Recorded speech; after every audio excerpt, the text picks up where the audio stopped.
Hola, hola, ¿cómo están? Yo soy Cindy Valdés y hoy quiero darles la bienvenida a un nuevo episodio de nuestro programa Pláticas imprescindibles para tu vida, donde cada semana compartiremos contigo temas sobre salud, belleza, motivación, superación personal, emprendimiento, empoderamiento y muchos otros temas más que puedan ayudarte a tu crecimiento personal y espiritual. Estamos terminando un año y quiero agradecerles a todos los que nos han acompañado en este proyecto, gracias a los que nos ven, gracias a los que nos comparten también. Y bueno, pues como les dije, está el año a punto de terminar y vale la pena reflexionar en nuestra vida, en agradecer. Y el día de hoy tenemos un tema que es quizá para muchos de ustedes muy complicado y un tema que también tratamos muchas veces de evitar, pero el día de hoy tú vas a saber por qué es importante apreciar tu vida, agradecer, pero también en su momento prepararte para el fin de tu vida. Y bueno, para esto tengo una invitada muy especial. Ella es máster en tanatología, duelo y sentido de la vida y actualmente está cursando la alta especialidad de cuidados paliativos y también su maestría en psicoterapia cognitivo-conductual. Y bueno, la verdad es que tiene muchas otras preparaciones en cuanto a este tema y hoy quiero darle la bienvenida a nuestra amiga Jackie Herrera. Bienvenida, doctora. Gracias. Qué linda, Cindy. Muchas gracias. Me encantó la introducción. Qué importante de verdad practicar la gratitud todos los días de nuestra vida. Claro, y de hecho hay un estudio científico que las personas que son más agradecidas viven más felices, porque hoy precisamente me hacían ver de que, bueno, si te quedaste quizá en tu casa y tú dices, bueno, pues es que ¿qué agradezco? Si como que no encuentras algo, bueno, pues quizá viste que alguien, o en la calle también, de que alguien ayudó, quizá no hicieron algo contigo, pero alguien ayudó a otra persona a cruzar la calle y tú digas, bueno, qué bonito que todavía existen personas así, pero muchas veces damos por sentado que tenemos todo en la vida y no lo valoramos, pero tampoco no pensamos que nuestra vida, lo único que tenemos seguro es el fin de nuestra vida. Quiero explicarles que para no decir la palabra que nadie quiere escuchar, pues vamos a llamarle o fin de la vida o una palabra más bonita para que podamos entenderla cuando platiquemos, le llamaremos trascendencia. Así es que, pues ojalá que podamos todos trascender de una bonita forma y llegar al fin de nuestra vida, pues de una forma digna, porque yo creo que todos queremos tanto para nosotros, tanto para nuestros familiares, pero no siempre las cosas llegan así, ¿verdad? Pero bueno, Claro. antes que nada me gustaría preguntarte, ¿por qué te especializaste tanto en todo este tema? Porque no es algo tan común. ¿Cómo te Claro. nació eso? La verdad es que la vida me fue llevando por este camino, ¿no? O sea, estudié primero medicina, después la especialidad de anestesiología. Ahí me enamoré de esta parte de acompañar a los pacientes que tienen enfermedades incurables. Pero en ese momento era difícil estudiar esa especialidad aquí en Monterrey, tenías que moverte a otras partes de la República y en ese momento pues yo estaba a punto de casarme, tener mis hijos y demás, entonces fue algo que se quedó como en pausa por muchos años y en ese inter primero estudio la maestría de tanatología, después ya ahora que estoy con esto de paliativos y pues como en paliativos una parte importante es también la cuestión emocional, psicológica del paciente y de la familia, por eso también me estoy adentrando al mundo de la psicoterapia para pues ir cada vez teniendo más herramientas. Claro, y es que eso que es realmente lo admiro y lo reconozco porque es realmente preocuparte por el paciente y si estás viendo que hay otra necesidad, bueno, pues también en qué le puedo ayudar acá. Entonces atiendes al paciente de una forma pues más integral, pero pues me imagino que has tenido muchas circunstancias muy complicadas porque pues no es fácil para nadie hablar de el fin de la vida y también o de la trascendencia, pero también pues todos, como lo decía, pues todos queremos llegar a nuestro fin de una forma digna, pero lo repito nuevamente, pues no siempre es así, Claro. pero primero nos gustaría que nos puedas comentar pues ¿qué es la dignidad? Claro. La dignidad es cuando el paciente siente que está siendo respetado. Y entonces es bien complicado porque a lo mejor lo que es dignidad para ti, pues es diferente a lo que es dignidad para mí, ¿no? Quizás para mí dignidad sea yo quiero que mi fin llegue en casa, o yo quiero que mi familia esté siempre conmigo, o a mí, por favor, yo no quiero procedimientos invasivos, yo no quiero que llegar a estas medidas extraordinarias. Entonces, tú sabes que hay una regla que siempre decimos, trata al otro como te gustaría que te trataran. La realidad es que más bien debería de ser, trata al otro como él quiere que lo traten, ¿no? O sea, tómate el tiempo de preguntarle a tu paciente qué es lo que para él significa dignidad, qué es lo que es más importante para él, qué es lo que él necesita para sentir que está siendo tratado bien y entonces ver la manera de podérselo dar a este paciente. Claro, y bueno, pues ahí cómo podemos, o sea, detectar o qué es un fin de la vida, una trascendencia digna. Porque como tú dices, bueno, puede significar algo para una persona, pero algo para otro, pero en general. En general, te digo, pues es lo que el paciente quiera. Si tú me preguntas, por ejemplo, ¿qué es dignidad para Jacqueline? Pues yo diría, pues bueno, una muerte donde no haya dolor, una muerte en donde no haya sufrimiento, en donde yo esté acompañada de mis seres queridos, en donde, por ejemplo, el tema de si quieres terminar en casa o en hospital será también algo muy diferente. Es muy fácil decir, no, pues el ideal es que el paciente termine en su casa. Sí, pero a lo mejor es un adulto mayor que solo tiene de familiar a su pareja, que también es un adulto mayor, que no tiene mucha fuerza para movilizarse, para atenderlo y demás. Entonces te digo, es algo que hay que preguntarle a cada persona cuál sería como su concepto de dignidad en el tiempo de vida, en el momento de vida en el que está.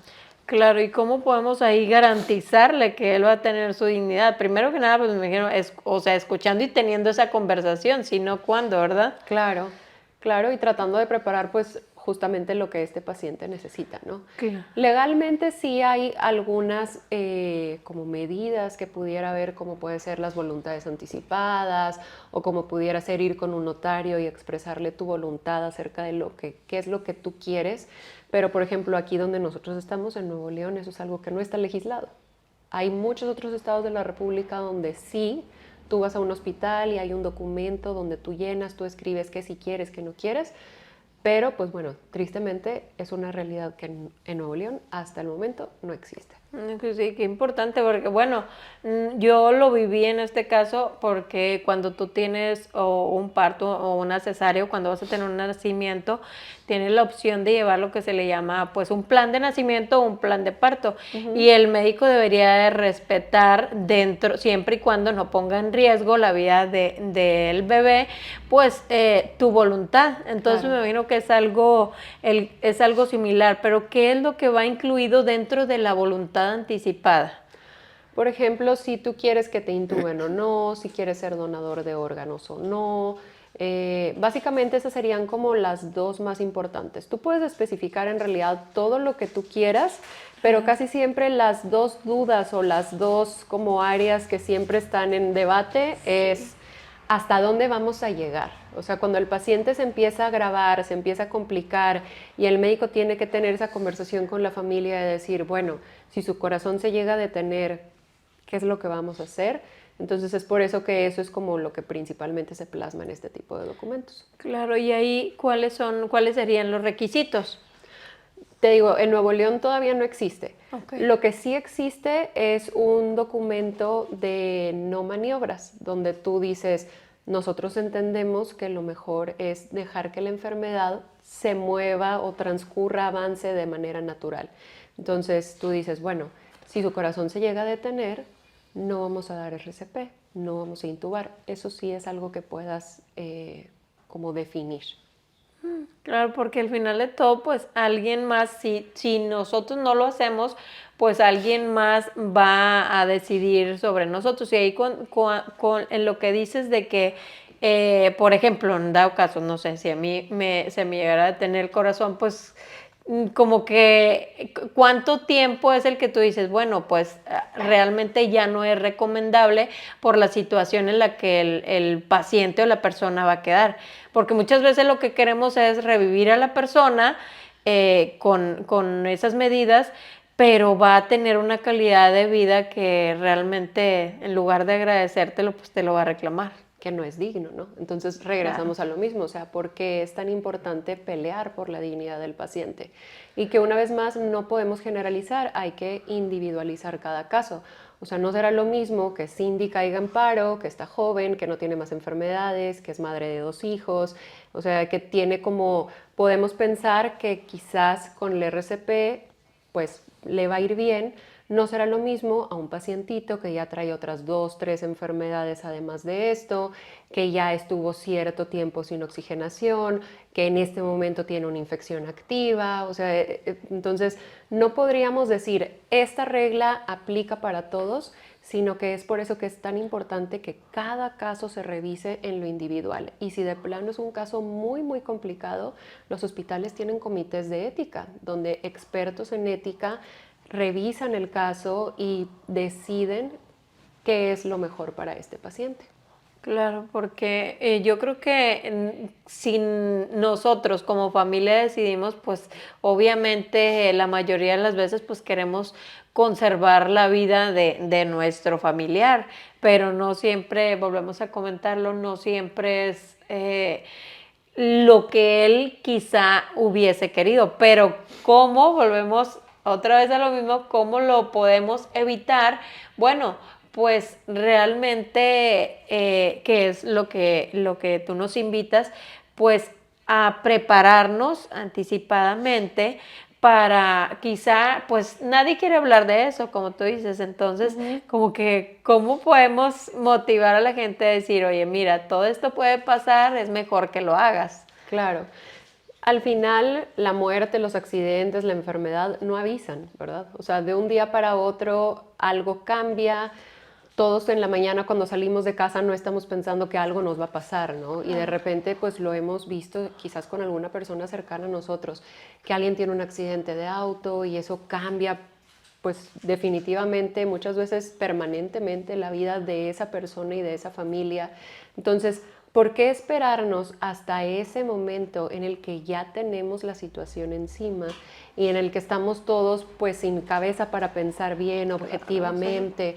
El chiste sería, o la prevención sería, vamos a conversar de esto ahorita, cuando estamos tranquilos, cuando puede ser en nuestra casa, platicando con una cenita rica. O sea, hagamos del tema de la trascendencia algo agradable, no le tengamos miedo, porque al final, como tú decías, es una realidad para todos.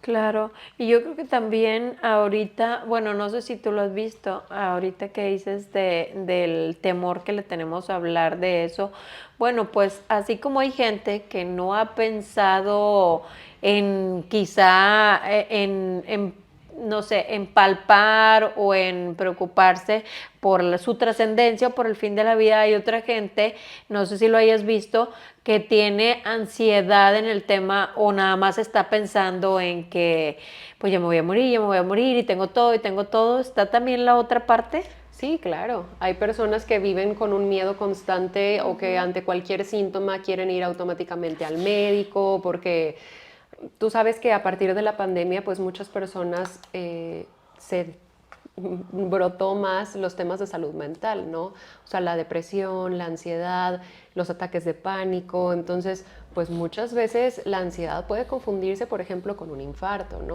O sea, Sí, nos decía el cardiólogo. sentir, oye, siento como que algo me aplasta el pecho, no sé qué está pasando. Entonces, hay personas que confunden estos temas de salud mental con otros síntomas y que pudieran entonces, si no se tratan bien, sí, desarrollar un miedo a la muerte o estar como constantemente pensando en que van a enfermar. Claro, y ahí cómo se enfrenta. Realmente yo creo que la única forma es atendiendo psicológicamente, ¿verdad? Ir a terapia, definitivamente. Y es que muchísima gente le tiene miedo al tema, no sé por qué, bueno, pero aquí estamos tratando de cambiarlo. Realmente todos deberíamos de tener como derecho una persona que nos apoye en todos los temas psicológicos, porque vemos todo el tema de salud, pero lo has visto, muchos temas de salud tienen atrás un trasfondo que viene de temas psicológicos. Así como hay Podríamos, gente que, perdón, así como hay gente que se enferma psicológicamente, se me olvidó ahorita cómo se llama, pero, o sea, que se están haciendo la idea de que están enfermos y realmente no están enfermos. hipocondríacos, sí. Ándale, así. Sí, exacto. Sí, te puedo decir que 9 de cada 10 personas que tienen alguna enfermedad, pues claro que hay un contexto psicológico detrás, ¿no? Y cómo no, o sea, una persona que, digamos, tiene 5 años con un dolor de espalda, ¿cómo no se va a sentir triste? ¿Cómo no se va a sentir ansioso? Claro. ¿Cómo no se va a sentir que es una carga para su familia y demás? Por decir algo tan sencillo como un dolor de espalda, ni se diga un tema oncológico, una enfermedad que de verdad ya no tiene cura, una insuficiencia renal. Entonces, todo cambia cuando la persona tiene que hacer frente a un diagnóstico, sea el que sea. Tiene que cambiar a lo mejor sus alimentos, sus costumbres, cómo distribuye el tiempo, si hacía actividad física o no, pues quizás ahora ya no va a poder hacer o al contrario, te obligan a que tienes que hacerlo cuando tú jamás lo has hecho, la manera en la que te relacionas, o sea, cuántas veces no hemos visto que alguien cuando recibe el diagnóstico de una enfermedad se aísla, porque qué pena que nadie sepa, que nadie se entere y pues al final todos tenemos una historia que contar y sería mucho más valioso contar con el apoyo de las personas que están alrededor que tratar de esconder una realidad que ahí está, ¿no? Claro, y quererte quedar solo con esa situación. Y bueno, ahorita comentaste algo de que cuando ya te dan un diagnóstico, y bueno, en lo que tú atiendes, pues son enfermedades incurables, y ahí entra el tema también de los cuidados paliativos, que me gustaría que nos platicaras, pues, ¿qué son los cuidados paliativos? Claro que sí. Los cuidados paliativos son esta atención integral, total, justamente como lo decías, de enfermedades que son progresivas, incurables, que tienen muchos síntomas. Puede ser, y el ideal sería, que empezáramos a tratar estas enfermedades desde que se diagnostican. Muchas veces el paciente llega con nosotros cuando ya verdaderamente la enfermedad está muy, muy, muy avanzada, ¿no? Digamos, un paciente que tiene 20 años de ser diabético, ¿no? Y que entonces su riñón empieza a fallar. Y entonces le ofrecen una diálisis. Y entonces empieza con muchos otros tratamientos, pero pues como decíamos ahorita, muchas cosas en él están cambiando, ¿no? Tiene que cambiar su alimentación, tiene que ir cada ciertos días a hacerse la diálisis y demás.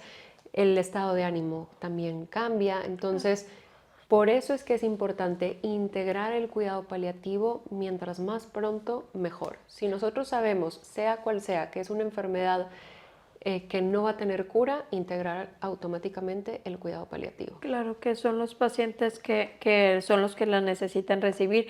Y bueno, también está el otro tema del ya cuando hay enfermedades que son incurables, pero también hay pacientes que ya están en la etapa terminal, que eso también te toca atenderlos, ¿verdad? Sí, los pacientes terminales son los que nosotros pronosticamos que su pronóstico de vida, perdón otra vez, es de 6 meses. Entonces, pues sí, son estos pacientes que decimos ya verdaderamente están en la etapa final de la enfermedad. Por ejemplo, si estamos hablando de un cáncer, pues va a ser un cáncer en etapa 4 que ya tiene metástasis a diferentes órganos del cuerpo, ¿no? Si es un paciente con VIH, pues bueno, va a ser un paciente que tiene infecciones activas, que tiene como muchos otros problemas en ese momento, un paciente que tiene una enfermedad neurológica. Es bien importante darnos cuenta de eso también. O sea, generalmente pensamos en paliativos y pensamos a lo mejor en el paciente oncológico con cáncer, Claro. pero son muchísimas las enfermedades o sea, ahora que pueden beneficiarse de los cuidados Sí, que puedan paliativos. necesitarlo. Bueno, ¿nos puedes decir algunas otras? Porque quizá mucha gente está pasando por esta enfermedad o también algún familiar y no habían tomado en cuenta esto que te puede ser muy importante. Claro, por ejemplo, el que tiene una enfermedad hepática avanzada, el que decíamos tiene VIH, el que tiene problemas neurológicos, el que tiene problemas respiratorios crónicos. Por ejemplo, hay una enfermedad que se llama enfermedad de Duchenne, donde los pacientes van perdiendo una proteína de sus músculos y que es progresiva, pues también se puede beneficiar de cuidados paliativos. Todo lo que es Parkinson, Alzheimer, esclerosis lateral amiotrófica, o sea, todas estas enfermedades que decimos son progresivas, son incurables, se van a beneficiar de los cuidados paliativos. Claro, y es importante que tomemos en cuenta esto porque muchas veces no le damos la importancia y es algo como tú dices, que realmente lo necesitamos y nos puede beneficiar para llevar esa etapa de la mejor manera, porque cuánta gente va tomando decisión, digamos, mala decisión tras otra mala decisión, etcétera. Entonces como que pues vas afectando más a la persona, pero es que no solamente es el paciente, también es la familia. Claro. Entonces te toca ver todo ese tema también, ¿verdad? ¿Cuántas familias no hemos conocido que pierden toda su economía porque pues sabemos también que estos son tratamientos pues muy costosos? Y si no hay un médico o alguien que les diga en el momento real en el que están parados de la enfermedad, para que esta familia, este paciente pueda tomar las decisiones adecuadas según el momento en el que está, pues muchas veces siguen gastando con la esperanza de que esto se va a solucionar cuando muchas veces ya no hay una solución, ¿no? Justamente ayer veía a la hermana de una paciente que vimos en el hospital. La paciente tenía un tema oncológico, ella fallece y la hermana me decía, es que yo nunca me di cuenta de que verdaderamente esto ya no había vuelta para atrás. Dice, de haberlo sabido, si alguien me lo hubiera dicho, probablemente estos 6 meses yo lo hubiera llevado de viaje o hubiéramos hecho esto que ella quería, no hubiéramos gastado tanto tiempo y tanto dinero estando dentro del hospital. Entonces, ahí es un tema complicado porque también hay pacientes que deciden que no quieren saber, ¿verdad? O sea, Así a que mí nada es más, lo que me comentabas. nada más díganme qué es lo que tengo que hacer, pero no quiero saber ni cómo se llama mi enfermedad, ni cuánto tiempo me queda, ni de qué se trata esto. Entonces nosotros como personal de salud sí tenemos que respetar mucho la voluntad Sí, del es válido. paciente. Claro, si él no quiere saber, siempre decirle, si en algún momento cambias de opinión, yo aquí estoy para compartirte esa información. Pero sería una crueldad darle información de más a un paciente que no quiere recibirla. Claro, y bueno, ahí entra lo que te decía, pues realmente todos deberíamos de tener una persona que nos ayude en esa situación, porque la mayoría de las veces conozco a N cantidad de personas que, te decía, no hay una forma bonita realmente de decirle a una persona que ya se está acercando al fin de su vida, porque realmente, pues al final de todo, por más de que tú puedas hacer una preparación, nadie está preparado en sí completamente para cuando llega a esa situación, porque por más de que tú lo hayas planeado, pues pueden suceder otras cosas que no te habías imaginado, etcétera, pero pues lo más importante es ir haciendo, o sea, tocando esos temas. Y bueno, ahí, porque mucha gente también recibe esa noticia, lo que tú dices, pues yo creo que debería ser un derecho el hecho de que, ok, cuando sea una enfermedad difícil, el doctor debería, porque tú no estás ahí. O sea, el que te da la noticia es el médico. Realmente debería de haber quizá pues no sé, alguna recomendación o algo, si hay algunos médicos que nos estén viendo, pues realmente tener cuidado con esa información y dejárselo quizá a personas como tú que realmente pues saben una forma mejor de decirlo y también para respetar la voluntad que quiere la persona. Porque imagínate, platicábamos ahorita de que todos tenemos distintos modos de pensar, pero también distintas formas de ser. Hay una persona que quizá le puedes decir, tienes tal enfermedad, es una enfermedad terminal, y la persona va a decir, ok, bueno, pues si tengo una enfermedad terminal, pues voy a disfrutar con más razón mi vida. Pero a otra persona que le digas que tiene una enfermedad terminal, pero a lo mejor le quedaba un poco más de tiempo de vida y en las siguientes semanas se va porque no supo controlar esa situación. Pasó mucho ahora en la pandemia, no me vas a dejar mentir, ¿verdad? Claro. Sí, ahí hay algo que me gustaría aclarar. Sí, el diagnóstico lo debe de entregar el médico tratante, no tanto nosotros. Nosotros los podemos apoyar, pero imagínate que tú vas con con un cirujano de mama porque te sentiste una tumoración, ¿no? Ok. Y te hacen la biopsia y resulta que pues que sí, es un cáncer. y a mí ni siquiera me conoces, ¿no? Yo que soy de paliativos. Entonces, el paciente sí se puede sentir incómodo o como tú, ¿por qué vienes a decirme lo que yo tengo si yo al doctor que conozco es este, ¿no? Entonces, sí, muchas veces lo que hacemos es o acompañarlos en la consulta o en muchos lugares dentro de la misma unidad, digamos, de oncología o de demás, hay un médico paliativo para que automáticamente después de esto pasen con nosotros. Pero sí, como muchas veces ya hay un vínculo entre el médico y el paciente, pues no sería como lo más adecuado que nosotros fuéramos los que entregáramos esas noticias. Oye, bueno, Jackie, realmente sí tienes razón ahí en ese tema porque pues el paciente con quien ha tenido siempre la relación pues es con su médico y pues no sabemos qué relación tenía y ya, como tú dices, si entra otra persona así como que extraña para él, pues a lo mejor se va a sentir más presionado y se puede llegar a sentir más mal. Pero bueno, hasta aquí quizá está siendo un tema complicado de entender, tanto para ustedes y para mí también, porque pues no, como lo dijimos al inicio, pues no siempre hablamos de ese tema. Pero vamos a enfatizar aquí, me gustaría que nos pudieras ayudar con eso, cómo entender cuándo es un paciente terminal y cuándo es un paciente paliativo. Un paciente terminal es el que decimos, su pronóstico de vida es aproximadamente 6 meses. Un paciente paliativo es el que tiene una enfermedad que es incurable, pero que no necesariamente quiere decir que su fin de vida está ya muy, muy cerca.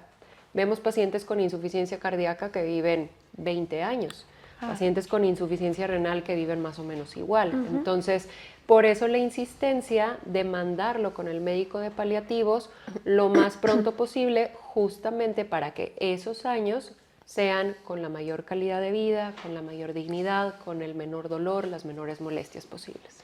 Claro, y bueno, ahí acabas de tocar otro tema muy importante que es el tema del dolor, porque una cosa es que tengas una enfermedad, ya sea incurable o terminal, o sea, que sea un paciente paliativo o un paciente terminal, y que esté pasando por ciertas situaciones, no sé, molestias en su cuerpo, pero ya otra cosa muy diferente es un paciente con dolor. Ahí en los pacientes con dolor, ¿cómo se atienden? Y que yo creo que aparte el dolor es el síntoma al que todos le tenemos miedo, ¿no? Claro. O sea, yo creo que es justamente lo que más miedo nos da de morir. Quizás podemos decir, no me da miedo la muerte, pero me da miedo cómo va a pasar. No quiero tener dolor en ese momento. ¿Cómo se va a tratar? Dependerá mucho de qué es lo que le duele al paciente y cuáles son las características de ese dolor. No será lo mismo, digamos, el dolor de un hueso, que el dolor de un órgano, que el dolor que está causado por una lesión en un nervio. Hay diferentes tipos de dolor y también es diferente el dolor que es agudo, un dolor que es de inicio reciente, a un dolor que es crónico, que digamos, tengo más de 6 meses con este dolor. Entonces, por eso es que es también muy importante siempre ir a la consulta y no estarnos confiando de lo que encontramos en internet o de lo que nos aconseja algún conocido, porque verdaderamente el dolor tiene que estudiarse muy, muy bien para nosotros poder dar la mejor recomendación para ese paciente. A lo mejor tú te estás tomando un medicamento porque se supone que es buenísimo y acaba de salir y así, pero es para un tipo diferente de dolor al que tú tienes, ¿no? Entonces, por eso la importancia. Hay una, se llama escalera analgésica, donde dependiendo el nivel de dolor que tú tienes, es el medicamento que yo te voy a dar. Seguramente has visto que a los pacientes se les preguntan, del 0 al 10, ¿qué tan fuerte es tu dolor? Cuando tuviste a tus hijos o demás, ¿no? Claro. No será lo mismo un dolor de 2 que un dolor de 10. Hay medicamentos para cada tipo de dolor y no está justificado que yo te dé un medicamento para un dolor de 7 si tú tienes un dolor de 2. Entonces, volvemos a lo mismo. Es bien, bien importante estudiar todas las características del dolor para poder dar el mejor tratamiento.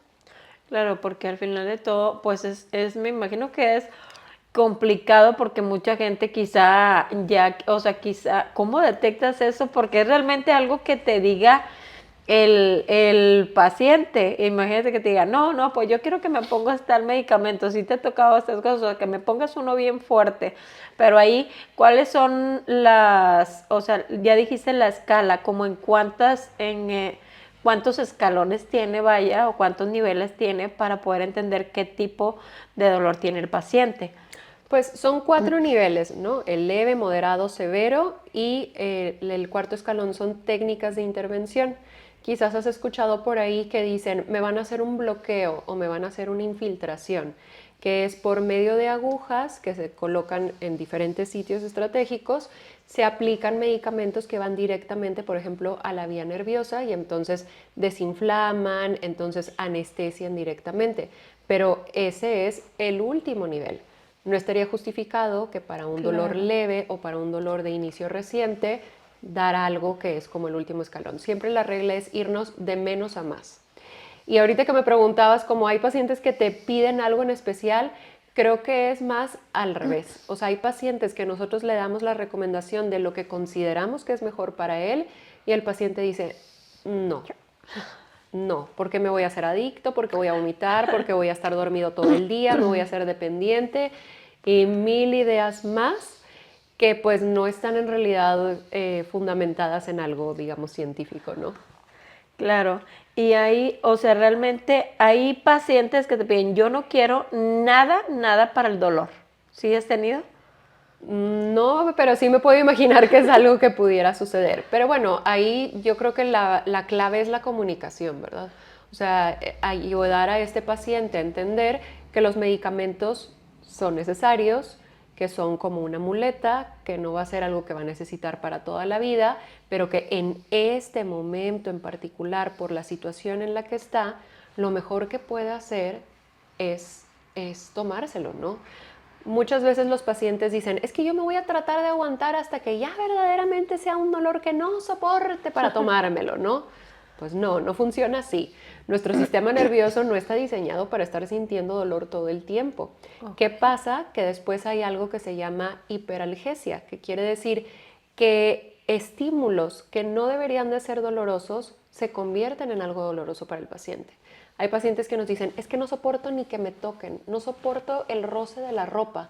¿Por qué? Porque mucho tiempo estuvieron aguantándose el dolor, mucho tiempo su sistema nervioso estuvo duro y dale mandando señales de estímulos nerviosos y entonces este switch que se prende y apaga cuando hay dolor, pues imagínate que se descompone y entonces este paciente todo el tiempo está sintiendo dolor y es un dolor mucho más difícil de tratar. Hubiera sido mucho más fácil que el paciente se hubiera tomado el medicamento que le dio su doctor con el horario que le dio el doctor, ¿no? Cada medicamento tiene algo que nosotros decimos vida media, que es cuánto tiempo dura su efecto. Bueno, cuando el doctor te dice, tú te tienes que tomar esta pastilla cada 6 horas, es porque nosotros sabemos que para las 6 horas ya no va a estar haciendo efecto. ¿Qué pasa? Que muchas veces los pacientes dicen, pues yo todavía estaba bien, entonces me aguanté un poquito más, pero ya como a las 12 horas, pues ya estaba el dolor bien insoportable. Un dolor así es más difícil de controlar porque nuestro cuerpo cuando hay dolor libera ciertas sustancias que inflaman el cuerpo. Entonces, se tiene que tomar justamente para evitar que estas sustancias se liberen. Si tú no cumpliste el horario y estas sustancias ya se liberaron, va a ser mucho más difícil controlar el dolor. Entonces, pues bueno, nota por ahí, la próxima vez que el doctor te diga cada 6, cada 8, cada 12 horas, tómatelo como te lo está diciendo tu doctor, porque tiene una razón de ser. Claro, y qué importante porque muchas veces, y más en la del dolor, es como que, bueno, ya no me duele y ya.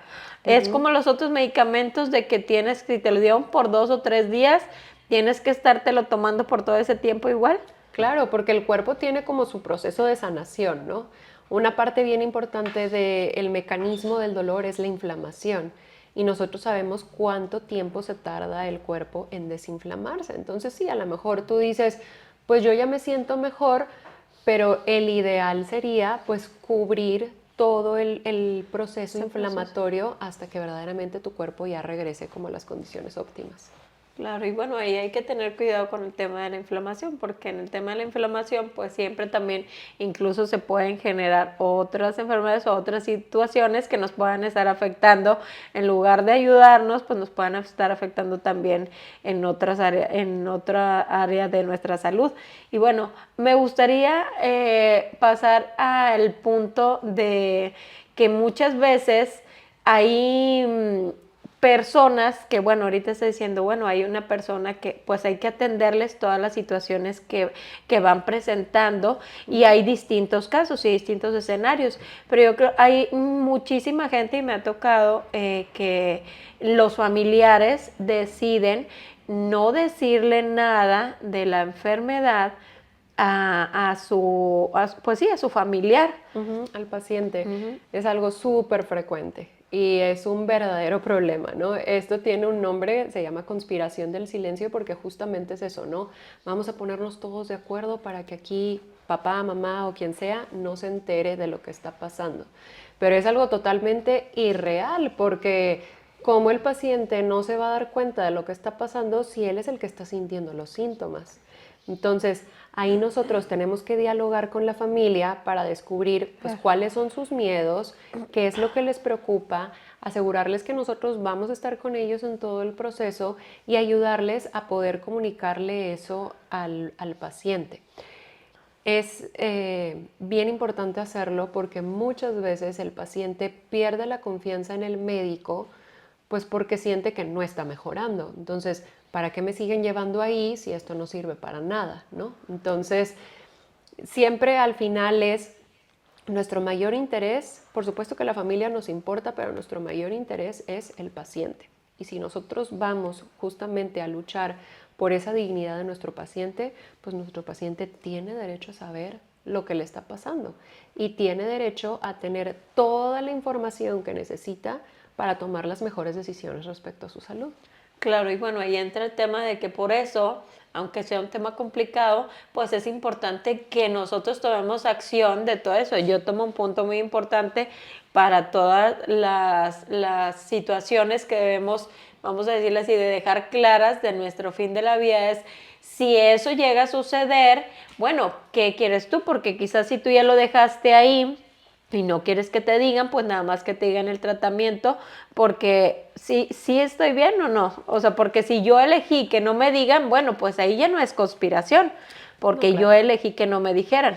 Sí, y nosotros, por ejemplo, si el paciente no quiere saber, podemos hablar entonces sí con la familia, ¿no? Y a ellos darles como la explicación, porque generalmente la familia quiere saber qué es lo que está pasando, quiere saber qué es lo que sigue, o sea, para dónde vamos, dónde estamos parados y demás. Claro. Pero sí, el paciente tiene derecho a decidir si quiere o no saber y como te decía, siempre recordarle, si esto en algún momento cambia, dime y nos sentamos a platicar. Claro, bueno, por eso es importante ver todos estos puntos. Y bueno, aquí hay ¿qué es la obstinación terapéutica? Ok, obstinación terapéutica es cuando nosotros, como por decirlo de manera común, nos entercamos en hacer cosas porque creemos que nuestro paciente puede mejorar. Okay. Digamos, vamos a ponerle una transfusión más, vamos a ponerle una quimioterapia más, vamos a meterlo a quirófano, vamos a ponerle una sonda, porque muchas veces, pues por supuesto, nosotros también como médicos, pues hacemos un vínculo con nuestros pacientes. Claro. A veces también no es fácil para nosotros despedirnos de ellos o rendirnos en tratarlo, porque como médicos nadie te enseña eso. Claro. O sea, nosotros nos educan para salvar, para curar, y muchas veces, si no estamos muy involucrados en esta área paliativa, el perder un paciente se puede ver incluso como un fracaso personal.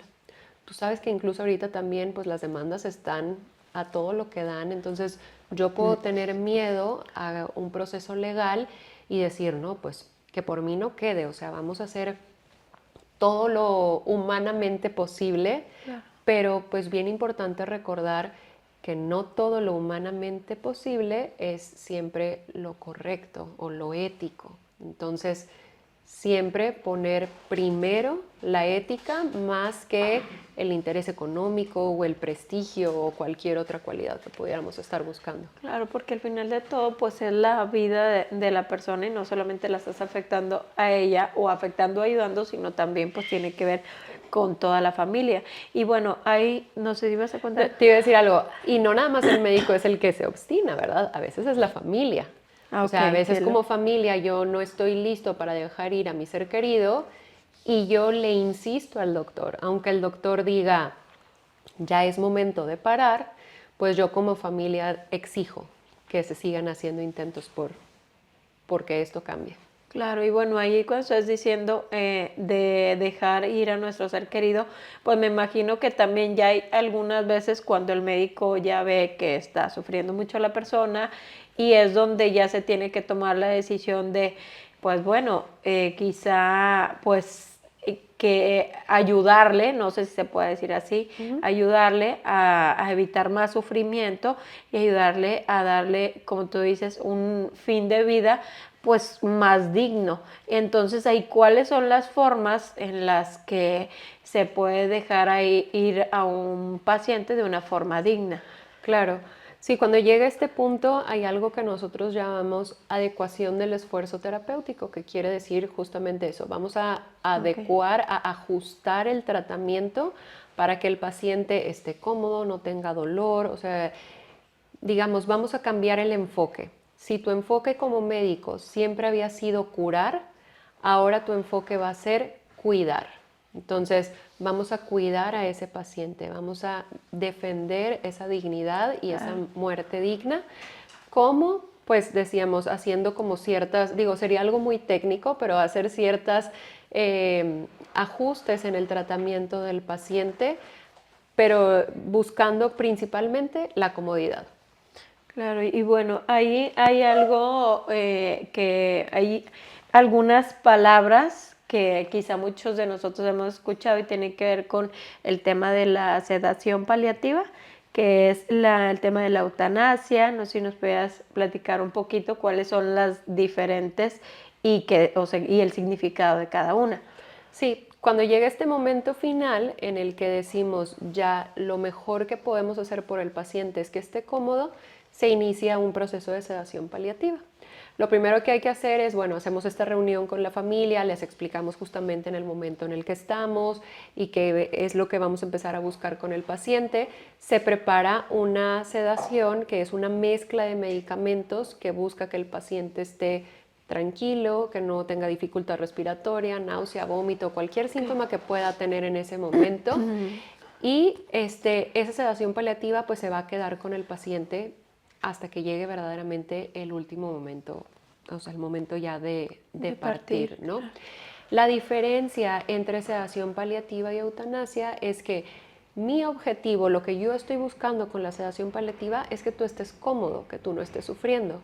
La eutanasia, por otro lado, yo lo que estoy buscando es que esto termine ya, o sea, verdaderamente terminar con la vida del paciente. Entonces, pues es una diferencia muy, muy grande, ¿no? Que está marcada principalmente por la intención con la que tú vas a tratarlo. Claro, y bueno, de nuevo es importante que conozcamos el significado de esto para que podamos ir quizá no sé, a mí me gustaría invitarles en que, bueno, toma tu hoja, quizá ve el episodio y ve apuntando todas las cosas que quizá hemos platicado aquí y ya vimos varios escenarios, es decir, bueno, si me llegara a pasar esto, bueno, pues me gustaría que hicieran esto. Porque así también es importante para no darle también esa carga emocional a nuestra familia porque no sabían qué queríamos. Claro. Y pues ellos quieren una cosa y peor cuando son varios hijos o varias personas las que tienen que ver. Entonces, pues quizá no lo vemos de esa manera, pero podemos causar problemas familiares por esas diferencias.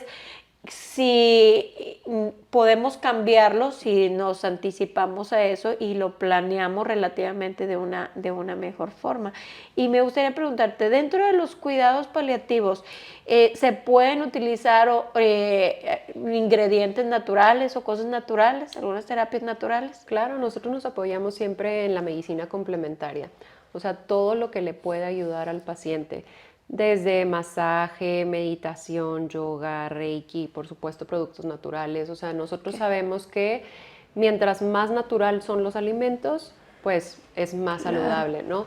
Si tú quieres prevenir el tener un cáncer, pues lo primero que tendrías que hacer es cambia tu alimentación, ejercítate, evita sobrepeso, evita tóxicos que muchas veces están en los colorantes o en tantas cosas, productos de limpieza que utilizamos en casa y demás. Saborizantes. Entonces, exacto, saborizantes. Entonces, tratar de regresar a lo más natural. Claro, y bueno, ahí me gusta porque yo siempre les recomiendo eso y estamos hablando del final de la vida, pero durante cada uno de los episodios de todo este tiempo que llevamos, en la mayoría hemos tratado de compartirte que siempre y cuando vayas haciendo pequeños cambios en tu vida, créeme que puedes evitar vivir estas situaciones como lo estás comentando. Ya tú estás dando que es parte de los remedios o las recomendaciones que siempre les hemos hecho. Siempre regresar a lo más natural te va a ir mejor en todas las áreas de tu vida. Y en adelante recuerden que están los remedios, al final se los voy a compartir de nuevo. Y bueno, la verdad es que y aquí nadie estamos preparados para esta situación, es un tema incómodo para todo el mundo, yo te decía, incluso para mí, qué es lo que pasa y que tú lo has comentado también, oye, pues cuando tocamos un tema de que, oye, no, pues me gustaría que cuando yo ya vaya a tener el final de mi vida, pues que hagan esto y esto y esto, y la gente empieza a decir, oye, espérate, no, o sea, ¿por qué estás diciendo eso? Entonces genera muchas situaciones, la gente quizá empieza a pensar, oye, pues tienes algo, te está pasando algo, pero tratemos de normalizarlo. Y algo que me gustaría que nos pudieras apoyar, ¿cómo nos podemos preparar en el hecho de que no solamente es el tema de la salud, sino también hay un tema emocional y un tema económico, porque no me van a dejar mentir y yo lo he visto en personas cercanas o que he conocido, de que el final de la vida no solamente es como que, bueno, la vida se acaba, pero los demás se quedan y muchas veces, hablando del tema económico, dejamos más problemas a sí mismo que si no dejamos nuestro plan, también dejamos más problemas. Entonces realmente ahí siento yo que es un tema de responsabilidad personal, claro. No solamente para mí, para asegurarme de que me hagan lo que yo realmente quería, porque quizá yo, Cindy, diría, no, pues si a mí me pasa algo, no sé, voy a pensar de algo de que tenga que estar en, no sé, muerte cerebral y que me dejen mucho tiempo así, pues yo realmente diría, pues déjenme descansar, ¿para qué me tienen sufriendo? Pero no toda la gente piensa así, entonces por eso es importante plasmarlo. Pero ¿qué cosas son las más importantes que debemos tomar en cuenta para este plan? Pues yo creo en realidad lo que a ti te dé paz, lo que te haga sentir que vas a tener ese fin como tú quieres, es lo que lo tienes que compartir. Pasamos tanto tiempo planeando la piñata de los hijos, ahorita que estamos en fin de año, que ir haciendo compras y tenemos listas y hacemos anotaciones y somos muy organizados para muchas cosas y para esto que sabemos que va a pasar, que va a llegar, como decías tú, no vamos a hablar de eso y déjalo atrás y de eso no. Entonces, no tengamos miedo. Al final, el que reconoce la muerte, el que sabe que esto es una realidad, vive con más sentido, porque eres más agradecido, porque te das cuenta de las cosas, porque estás más consciente, porque estás verdaderamente en el aquí y el ahora. Entonces, la muerte no es el enemigo, la muerte es una realidad.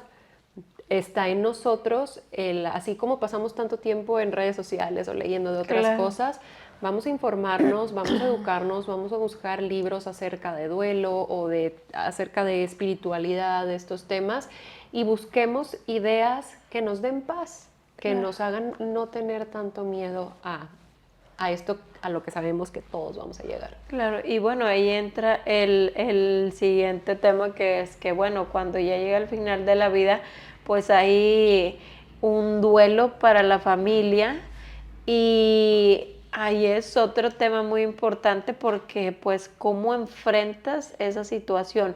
también en el área en la que tú estás atiendes este tipo de situaciones, ¿verdad? De hecho, dentro de los cuidados paliativos está el manejo del duelo. O sea, cualquier persona que se dedica a paliativos debería de tener la capacidad de acompañar el duelo del paciente y el duelo de la familia después de la pérdida, porque es algo que sí o sí sabemos que se va a vivir. Claro, y bueno, hay, no sé si ahí tú hayas visto en tu experiencia, ¿hay algunas diferencias en culturas en las que manejan el duelo o cómo se manejan normalmente en las que conoces? Es muy diferente por culturas, pero no te vayas tan lejos, Cindy. Es muy diferente hasta dentro de una misma familia. Bueno, sí. O sea, a veces está el que es muy sensible y llora mucho, el que se encierra, el que a lo mejor va a consumir alcohol para poder sacar esas emociones, el que se respalda en el ejercicio, el que se mantiene todo el tiempo ocupado, el que dice, vámonos de vacaciones porque yo no quiero estar aquí porque todo me recuerda a la persona que ya no está. Entonces, el momento del duelo es un momento bien complicado porque se va a necesitar de mucho respeto entre nosotros como familia o como grupo, de que nadie lo está llevando mejor que el otro.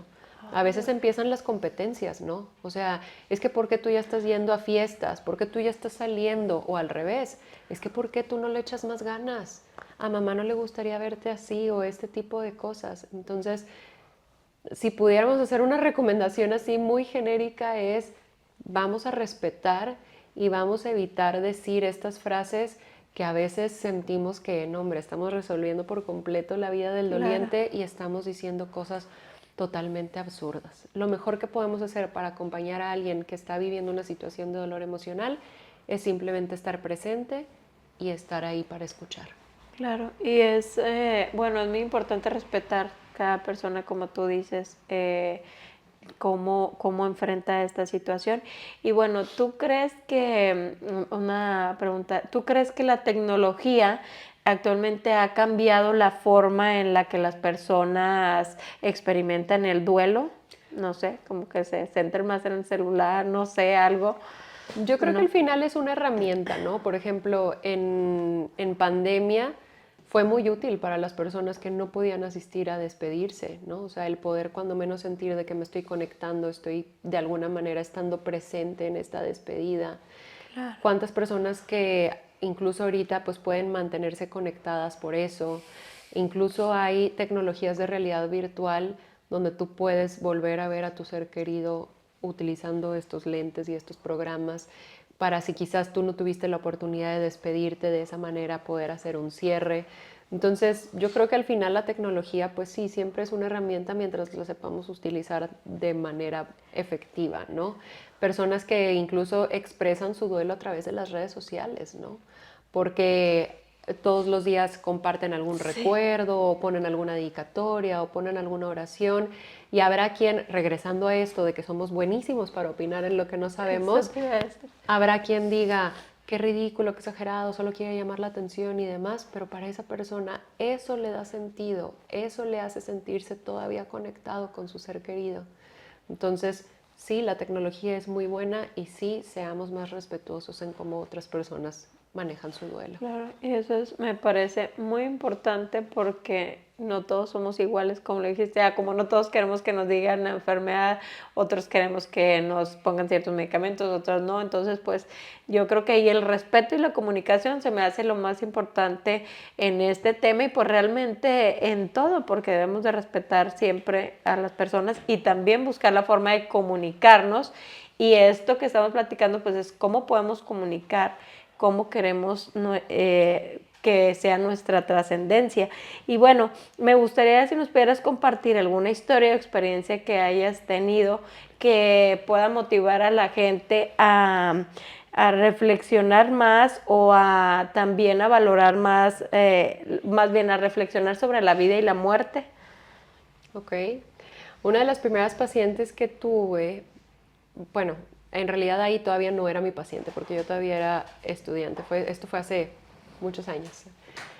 Estábamos en la clínica 25, en la clínica de dolor y paliativos de allá, y era una paciente que tenía cáncer, bueno, yo creo en cada célula de su cuerpo. O sea, tenía metástasis en todos lados, pero tú la veías, nunca se me va a olvidar que se llamaba Olga, y ella llegaba impecable, maquillada, peinada, vestida hermosa, súper arregladita, súper educada, siempre con una sonrisa. Y tú decías, ¿cómo es posible que esta persona que está tan enferma encuentre la integridad para hacerlo frente de esta manera, ¿no?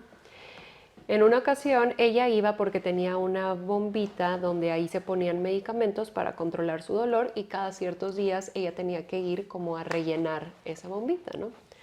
Entonces un día ella estaba sentadita mientras le estaban rellenando su bomba y una paciente mucho más joven que ella acababa de recibir un diagnóstico de que ya estaba en etapa terminal. Ella iba acompañada por su pareja y estaba llorando de una manera que te movía, ¿no? Y volteaba y le decía a él, es que tú me vas a dejar, es que tú no vas a poder con esto, es que me voy a quedar sola y cómo le voy a hacer. Y bueno, ella estaba viendo un escenario totalmente catastrófico, ¿no? Y entonces esta paciente, que estaba en una situación mucho más crítica que la de ella, se para y va y le toma la mano y le dice, tú sabes por qué mi esposo está ahí afuera y todavía me acompaña.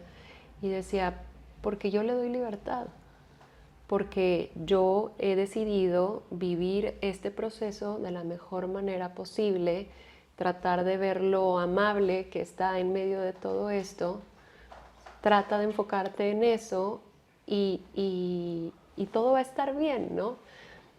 Entonces creo que sí es algo muy bonito y muy inspirador tener la oportunidad de conocer personas en estos procesos porque verdaderamente estás tratando como con lo más vulnerable del ser humano.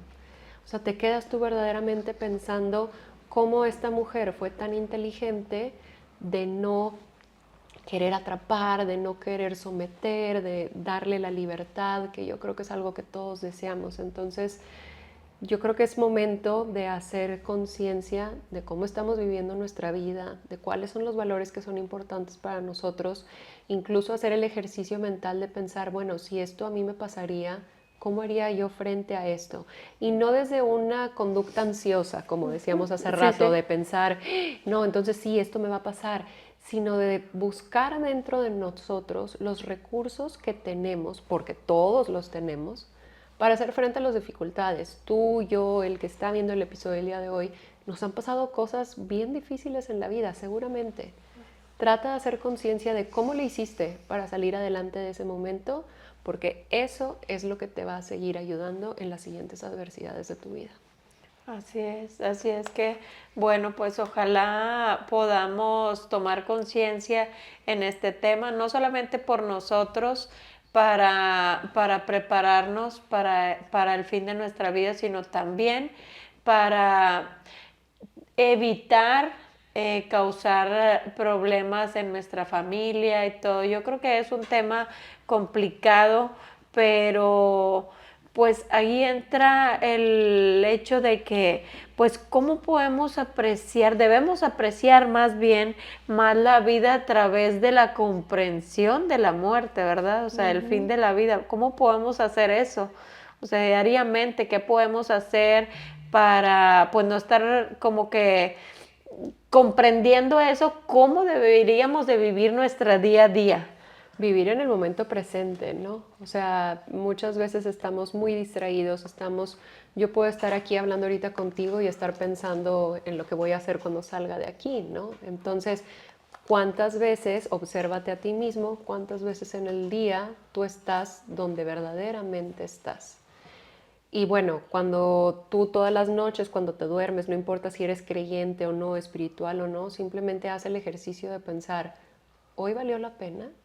¿Qué hubiera hecho diferente? Y si hay cosas que hubieras hecho diferente, pues es momento de cambiarlas. Estamos a tiempo, Claro. ¿no? Pero si tú todos los días haces ese ejercicio de revisar qué es lo que estás haciendo, cómo lo estás haciendo, y mejor todavía, si le agregas el ejercicio de la gratitud, qué cositas tienes que agradecer de lo que te pasó el día de hoy, cuando llegue el momento final, vas a estar listo. Claro, realmente ahí entraría el tema de tener una esperanza, ¿verdad? Claro. Qué importante es. Es justamente por lo que peleamos en paliativos, ¿no? Que cuando alguien te dice, ya no hay nada que hacer, nosotros llegamos y haz de cuenta que abrazamos al paciente, digo, no en sentido figurado, pero los abrazamos diciéndoles, claro que hay algo por hacer, no estás solo en esto, vamos a estar contigo hasta el último final, hasta el momento final, perdón, y vamos a hacer todo lo que esté en nuestras manos para que tú estés mejor. Claro, y bueno, ahí me gustaría si nos pudieras compartir un consejo, quizá para alguna persona que nos esté viendo, que esté pasando por una situación muy difícil, por una enfermedad de la que hemos hablado. Les decía, pues estamos tocando un tema complicado, pero es muy sanador escuchar pues todo eso de que pues siempre hay una esperanza y de que siempre hay una forma en la que podemos disfrutar relativamente la vida y vivir mejor y aceptar lo que nos está pasando. No nos preguntemos por qué nos está pasando, sino para qué nos está pasando. Muchas veces es donde aprendemos a valorar muchas cosas también. Entonces, pues me gustaría si nos pudieras compartir un consejo para alguna persona que esté pasando esa situación y también para un familiar que esté acompañando a una persona quizá en esta situación y a alguien que esté viviendo un duelo también. Yo creo que el mejor consejo es estar bien conscientes que lo que hoy sientes no va a ser permanente. Si hoy sientes dolor espiritual, dolor físico, sea cual sea la situación por la que estés pasando, a lo mejor te entregaron el diagnóstico de una enfermedad, estás pasando por una separación, tienes que vivir una mudanza, te quedaste sin trabajo, o sea, hay tantas pérdidas en la vida que muchas veces ni siquiera las reconocemos. Lo que hoy sientes no va a ser así para siempre, pero tienes que hacer algo para sentirte diferente. Tienes que, uno, darte permiso de vivir ese duelo. Dos, date permiso de sentir esas emociones, de expresar esas emociones, si es enojo, culpa, vergüenza, tristeza, sea lo que sea que estás sintiendo, tu dolor es válido. Y tres, si te estás dando cuenta que los días se convierten verdaderamente en un pesar, que tu semana está más con días malos que días buenos, busca ayuda. Se vale pedir ayuda. Para eso estamos los profesionales de la salud mental y física. Muchas veces nos da vergüenza pedir ayuda porque traemos muchas ideitas dentro, ¿no? Es que soy débil, es que yo debería de poder solo, es que no es posible, como no me he podido superar esto y demás. Para eso existen los profesionales de salud. Y eso no quiere decir que seas ni débil ni que tengas algún problema contigo mismo. Claro, qué bonito. Gracias por compartir ese consejo. La verdad es que cada quien vivimos cosas y situaciones complicadas en nuestra vida, pero podemos, como dijiste, encontrar esa esperanza de seguir adelante, porque el día de ayer, como tú dices, pues no va a ser igual nunca. Así es que me quedo con el tema y con la enseñanza, con el mensaje de que pues hay que disfrutar nuestro día a día y agradecerlo, aunque sean los más pequeños detalles, porque no sabemos quién estaría, digamos, tener nuestro lugar, no importa lo que esté pasando, porque siempre hay alguien que está en una situación más complicada que tú. No por eso se demerita tu situación, pero siempre yo trato de tomar eso como pues como mi motivación de que bueno, tengo que salir adelante y pues los invitamos a que podamos seguir adelante, no importa la situación en la que esté pasando. Si tiene un familiar, pues traten de apoyarlo en las decisiones que él tome y tratar de acompañarlos respetando, como dices, y sin juzgar, Claro. para que pueda vivir su vida con la mejor calidad de vida y, como tú lo has dicho, con dignidad. Entonces, bueno, pues realmente, Jackie, ha sido muy alentador que nos acompañes en este episodio. Les dije al principio, pues es un tema que nos cuesta trabajo, pero vale la pena por dos cosas: para valorar nuestra vida, pero también para prepararnos y tener un mejor descanso, una mejor trascendencia en su momento. Así es que queremos agradecerte de nuevo y agradecerles a ustedes por vernos. Les comenté que les iba a compartir los 8 remedios naturales que se encuentran en la palabra adelante. Y no importa lo que estés pasando, siempre ve adelante. Y es agua, descanso, ejercicio, luz solar, aire puro, nutrición, temperancia o dominio propio y esperanza. Para mí, esperanza en Dios, así es que deseo que Dios bendiga tu vida. Te agradezco por acompañarnos en este episodio y de nuevo, gracias, Jackie. Gracias. Hasta luego.